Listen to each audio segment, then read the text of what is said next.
Welcome to Head Lice Basics. I'm here to help you understand everything you need to know about head lice. Let's start with the basics. What exactly are head lice? Head lice are tiny wingless insects that live on the human scalp. They feed on small amounts of blood and are most commonly found in the hair of children. Head lice have been a part of human history for centuries. They're especially common among children, who often get them from close contact with each other. It's estimated that millions of school-aged children in the United States get head lice each year. While head lice are not dangerous and don't spread disease, they can cause significant stress and inconvenience for families.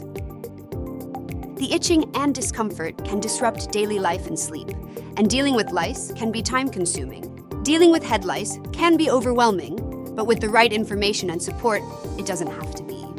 Here are a few quick tips. Regular checks. Make it a routine to check your children's hair for lice, especially after playdates or sleepovers. Avoid sharing personal items. Teach your kids not to share hats, combs, or pillows with others. Prompt treatment.